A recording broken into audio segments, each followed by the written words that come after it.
Hi friends, ಎಲ್ಲರಿಗೂ ಗೌರಿ ಗಣೇಶ ಹಬ್ಬದ ಶುಭಾಶಯಗಳು. ನಾನು ಹಬ್ಬದ ದಿನದ್ದು ಶನಿವಾರ ವ್ಲಾಗ್ ಮಾಡ್ತಾಯಿದ್ದೀನಿ ನೋಡಿ.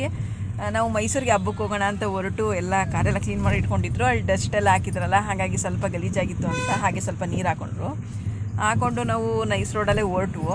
ಏನಾಯ್ತಂದರೆ ನಾವು ಹಿಂದಿನ ದಿನವೇ ಯಾವಾಗಲೂ ಪ್ರತಿ ವರ್ಷ ಹಿಂದಿನ ದಿನವೇ ಹೋಗ್ತೀವಿ. ಯಾಕೆಂದರೆ ನಾವು ಈ ಹಬ್ಬದಲ್ಲಿ ಮಾತ್ರ ಹಿರೇಕರಿಗೆ ಪೂಜೆ ಮಾಡಿ ಹಬ್ಬ ಮಾಡ್ತೀವಿ. ಈ ಸಲ ಏನೋ ಸ್ವಲ್ಪ ಪರ್ಸನಲ್ ಕೆಲಸ ಇತ್ತು ಅಂತೇಳಿ ಹಬ್ಬದ ದಿನವೇ ಹೊರಡಬೇಕಾಯಿತು. ಅದು ಬೇಗ ಹೊರಡೋಣ ಅಂತಲೇ ರೆಡಿ ಆದವು. ಹಂಗೂ ಏನೇ ಮಾಡಿದ್ರು 12 ಕಾಲು ಆಗೋಯ್ತು ಮನೆ ಬಿಡೋದು. ಫೋನ್ ಮೇಲೆ ಫೋನ್ ಮಾಡ್ತಾನೆ ಇದ್ರು, ಟೈಮ್ ಆಯಿತು ಇನ್ನೂ ಬಂದಿಲ್ಲ. ಏಕೆಂದರೆ ಅದು ತುಂಬ ಶ್ರದ್ಧೆ ಭಕ್ತಿಯಿಂದ ಮಾಡಬೇಕಲ್ವ. ಹೊಸನೀರು ತರಬೇಕು, ಪೂಜೆ ರೆಡಿ ಮಾಡಬೇಕು, ಅಡುಗೆಗೆ ರೆಡಿ ಮಾಡಬೇಕು, ಸಂಜೆ ಅಷ್ಟರಲ್ಲೆಲ್ಲ ಆಗೋಗ್ಬಿಡ್ಬೇಕು. ಹಂಗಾಗಿ ಮಧ್ಯೆ ಮಳೆನೂ ಬರ್ತಾಯಿತ್ತು ನೋಡಿ.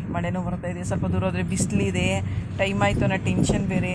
ಹೇಗೋ ಬೇಗ ಅದು ಜಾಸ್ತಿನೂ ಫಾಸ್ಟಾಗಿ ಹೋಗೋಂಗಿಲ್ವಲ್ಲ, ಲಿಮಿಟ್ ಇರುತ್ತಲ್ಲ. ಹಾಗಾಗಿ ಅದು ಲಿಮಿಟ್ನೇ ನೋಡ್ಕೊಂಡು ನಮ್ಮ ಯಜಮಾನಿಗೂ ಮೇಂಟೈನ್ ಮಾಡಿಕೊಂಡು ಹೊರಡಗಂಟ 3 ಕಾಲು ಆಯಿತು ಮಧ್ಯಾಹ್ನ. ಹೋಗಿ ನಾವು ಕೈಕಾಲು ಮುಖ ತೊಗೊಂಡು ಹೊಸನೀರು ತಂದು ಆಮೇಲೆ ಎಲ್ಲ ಅಡುಗೆಗೆಲ್ಲ ರೆಡಿ ಮಾಡಿಟ್ಟಿದ್ರು ಆಲ್ರೆಡಿ. ನಾವು ಇನ್ನೇನು ಮಾಡಬೇಕು, ಎಕ್ಸ್ಟ್ರಾ ಕೆಲಸಗಳು ಮಾಡಿಕೊಂಡು ಎಕ್ಸ್ಟ್ರಾ ರೆಡಿ ಮಾಡಿ ಈ ಕಡೆ ತರಕಾರಿಯಾಗಿ ಪಲಾವ್ ಮತ್ತು ಕಾಳು ಗೊಜ್ಜು, ಕೋಸಂಬರಿ, ಅನ್ನ ಸಾಂಬಾರು ಮತ್ತು ಅಕ್ಕಿ ಮುದ್ದೆ ಮಾಡ್ತೀವಿ, ಕಾಯಲ್ಲಿ ಮಾಡ್ತೀವಿ. ಅದೆಲ್ಲ ಮಾಡೋಕ್ಕಿಂತ ರೆಡಿ ಮಾಡಿ ಇಟ್ಟಿದ್ರು. ನನ್ನ ಕೈಲಿ ಏನಾಗುತ್ತೆ ನಾನು ಮಾಡಿದೆ ಅಷ್ಟೇ. ಎಲ್ಲ ಆಲ್ಮೋಸ್ಟ್ 80% ರೆಡಿ ಆಗಿತ್ತು.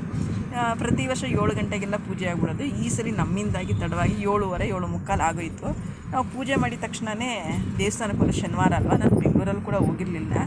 ಏನೋ ವಾರಕ್ಕೊಂದ್ಸರಿ ಶನಿವಾರ ಸ್ವಾಮಿ ದೇವಸ್ಥಾನಕ್ಕೆ ಮನಸ್ಸಿಗೆ ಏನೋ ಸಮಾಧಾನ ಸಿಗುತ್ತೆ ಅಂತೇಳಿ ನಾನು ಇಲ್ಲಿ ಹೋಗ್ತೀನಲ್ಲ ಪ್ರತಿ ವಾರ. ಹಾಗಾಗಿ ಅಲ್ಲೇ ಹೋಗೋಣ ಅಂತೇಳಿ ಅಲ್ಲಿ ಹೋಗಿ ಎಳ್ಬತ್ತಿ ಹಚ್ಚಿ, ಶ್ರೀನಿವಾಸನ ಟೆಂಪಲ್ ಇರಲಿಲ್ಲ, ಆಂಜನೇಯನ ಗುಡಿ ಇತ್ತು, ಮತ್ತು ವೆಂಕಟೇಶ್ವರ, ಗಣೇಶ, ಸತ್ಯನಾರಾಯಣ ಸ್ವಾಮಿ, ಮಹಾಲಕ್ಷ್ಮಿ ದೇವಸ್ಥಾನ ಎಲ್ಲ ಇತ್ತು. ಹಾಗಾಗಿ ಅದಕ್ಕೆ ಕೈ ಮುಗ್ಕೊಂಡು ಎಲ್ಲ ದೇವಸ್ಥಾನಗಳು ಇದು ಮಾಡಿಕೊಂಡು ಮನೆಗೆ ಬಂದು ಊಟ ಮಾಡಿದ್ವಿ.